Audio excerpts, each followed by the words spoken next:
नमस्कार साथियों, स्वागत है आप सभी का। आज हम आपकी कक्षा 9 की आपका जो एग्ज़ाम होने वाला है 24 तारीख को, 24 दिसंबर को 24 दिसंबर को हम उसके बारे में करने जा रहे हैं। ऐसा प्रश्न पत्र आपको मिलेगा जिसमें सूचना एवं संचार प्रौद्योगिकी आपके आईसीटी का ये इसके अंदर रहने वाला है। तो जल्दी से प्रश्न देख लेते हैं, क्या-क्या प्रश्न हैं। अपने एग्ज़ाम की अच्छी सी तैयारी कीजिएगा नोटबुक में देख के। इन प्रश्नों के उत्तर ढूँढिएगा और ना मिले तो आप नीचे कमेंट बॉक्स है, उस कमेंट बॉक्स में मुझे बताइएगा, मैं आपको आंसर देता हूँ। लेकिन जल्दी कीजिएगा क्योंकि एग्ज़ाम निकल जाए उसके बाद मत कीजिएगा। पहला प्रश्न है, आईसीटी की फुल फॉर्म क्या है? आईसी आईसीटी जो होता है इन्फॉर्मेशन कम्युनिकेशन टेक्नोलॉजी जो होती है उसकी फुल फॉर्म क्या है? आईसीटी की फुल फॉर्म क्या है? वो आपको जो है इसके अंदर बतानी है। सेकंड प्रश्न है, एचटीएमएल का उपयोग किसके लिए किया जाता है? भाई दस्तावेज़ बनाने के लिए, ईमेल भेजने के लिए, वेबसाइट बनाने के लिए, फ़ोटो एडिटिंग के लिए। एचटीएमएल क्या है? एचटीएमएल का उपयोग जो है किसके लिए किया जाता है? वो आपको जो है इसके अंदर बताना होगा। अगला प्रश्न है प्रश्न संख्या 3, इंटरनेट की स्पीड मापने की इकाई क्या है? जो इंटरनेट की स्पीड होती है उसको मापने की इकाई क्या है? केबी है, एमबी है, एमबीपीएस है या गीगाहर्ट्ज़ है? क्या है? वो आपको जो है इसके अंदर बतानी है। अगला प्रश्न है प्रश्न संख्या 4, निम्नलिखित में से कौन-सा सोशल मीडिया प्लेटफ़ॉर्म है? इनमें से कौन-सा सोशल मीडिया प्लेटफ़ॉर्म है? गूगल, फेसबुक, एक्सेल या पावर पॉइंट? कौन-सा सोशल मीडिया प्लेटफ़ॉर्म है? जिसको मतलब सोशल मीडिया के लिए यूज़ करते हैं, मतलब जिसको चलाते हैं तो कहते हैं सोशल मीडिया चला रहा है। पाँचवाँ प्रश्न है, साइबर सुरक्षा का प्रमुख उद्देश्य क्या है? डेटा को डिलीट करना, डेटा को सुरक्षित रखना, हार्डवेयर बदलना या इंटरनेट बंद करना? साइबर सिक्योरिटी का मुख्य उद्देश्य क्या है पूछा है। ठीक है, अगला प्रश्न देखिए प्रश्न संख्या 6 और छठा प्रश्न है, निम्नलिखित में कौन-सा सर्च इंजन है?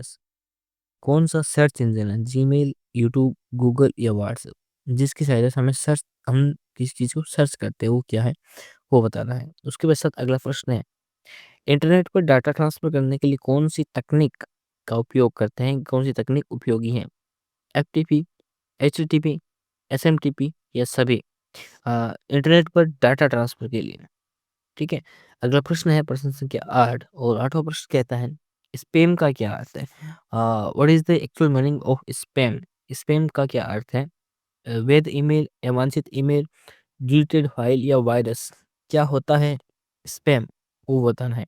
उसके बाद कुछ प्रश्न आपको रिक्त स्थान वाले मिल जाते हैं और रिक्त स्थान वाले प्रश्नों में प्रत्येक प्रश्न 1 अंक का कुल अंक 7 अंक होंगे, अर्थात 7 प्रश्न इसके अंदर मिलने वाले हैं। साइबर सुरक्षा में का उपयोग डेटा को सुरक्षित रखने के लिए किया जाता है। किसका उपयोग किया जाता है? बताना है।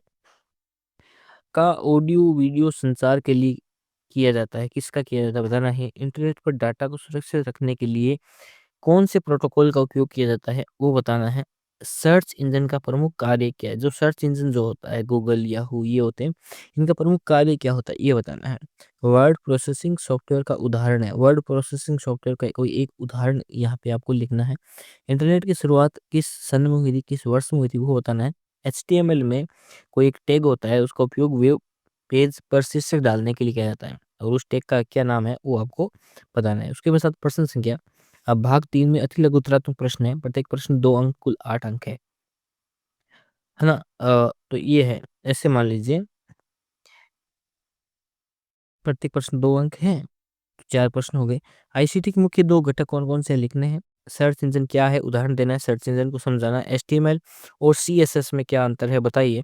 साइबर सुरक्षा के 2 मुख्य उपाय बताइए। साइबर सिक्योरिटी के 2 मुख्य उपाय आपको इसके अंदर बताने हैं। उसके बाद प्रश्न आगे देखते हैं अध्याय भाग 4 में लघुतरात्मक प्रश्न है। ईमेल और इंटरनेट में क्या अंतर है बताइए। डिजिटल प्रस्तुति के लिए पावर पॉइंट के क्या-क्या लाभ हैं, ये बताना है। साइबर अपराध के प्रकारों पर संक्षिप्त टिप्पणी लिखनी है। आईसीटी का शिक्षा में उपयोग कैसे किया जाता है, वो आपको जो है इसके अंदर बताना है। उसके बाद साथ बढ़ते हैं आगे। इसमें है इंटरनेट से जुड़े लाभ बताने हैं। इंटरनेट के उपयोग से होने वाले जोखिमों को भी स्पष्ट करना है। ठीक है? हाँ, जैसे ये 2 नंबर का, ये 2 नंबर का, टोटल मिलके ये प्रश्न हो गया 4 नंबर का। ऑडियो वीडियो संचार के साधनों का वर्णन कीजिए। ऑडियो वीडियो संचार के नुकसान भी आपको इसके अंदर बताने हैं और ये भी 4 नंबर का। इस तरीके से टोटल 8 नंबर के हो जाते हैं। उसके पश्चात है आईसीटी का उपयोग औद्योगिक क्षेत्र में किया जाता है। कैसे किया जाता है ये बताना है। ये नहीं करो तो इसके अथवा में दूसरा प्रश्न है, आईसीटी के माध्यम से शिक्षा में सुधार कैसे संभव है बताइए। 21वां प्रश्न है, साइबर सुरक्षा क्यों आवश्यक है, इसके उपायों को वर्णन कीजिए। ये ना करो तो इसके अथवा में है, साइबर अपराधों से बचने के लिए जागरूकता कैसे फैलाई जा सकती है, ये आपको जो है इसके अंदर बताना है। उसके पश्चात अगला प्रश्न है 22वां, पावर पॉइंट प्रस्तुति बनाने के मुख्य चरण क्या है, पावर पॉइंट स्लाइड बनाने के। ये नहीं करो तथ्यों में है, डिजिटल संचार के उपकरणों के लाभ और नुकसान आपको बताना है। 23वां प्रश्न है, इंटरनेट का उपयोग करते समय डेटा गोपनीयता कैसे बनाए रखें। ये ना करो तो इसके अर्थों में है, पासवर्ड सुरक्षा के लिए प्रभावी तरीके क्या क्या है, वो आपको जो है इसके अंदर बताने हैं। उसके पश्चात 24वां प्रश्न है और अंतिम प्रश्न है, आईसीटी का भविष्य में समाज पर क्या प्रभाव पड़ेगा, ये बताना है। नहीं तो इसके अथवा में है, डिजिटल वर्ल्ड में नैतिकता का महत्व समझ जाइए। अब देखिए मैंने ये ऐसा क्यों कहा कि आप आंसर आप स्वयं सर्च कीजिएगा, नहीं तो मैं आपको दे दूंगा, क्योंकि मैंने आंसर लिख के आपके लिए तैयार यहाँ पे रखे हैं। आंसर लिख के मैंने आपके लिए तैयार रखे हैं। जैसे ये देखिए, अ, आईसीटी का पूरा नाम लिख रखा है, एचटीएमएल का उपयोग लिख रखा है, इंटरनेट की स्पीड मापने के सोशल मीडिया प्लेटफ़ॉर्म कौन-सा है, ये सारे आंसर यहाँ पे लिखे हुए हैं। लेकिन मैं आपको सर्च करने के लिए इसलिए कह रहा हूँ, क्योंकि आप सर्च करोगे तो आप ज़्यादा ज्ञान ग्रहण कर पाओगे।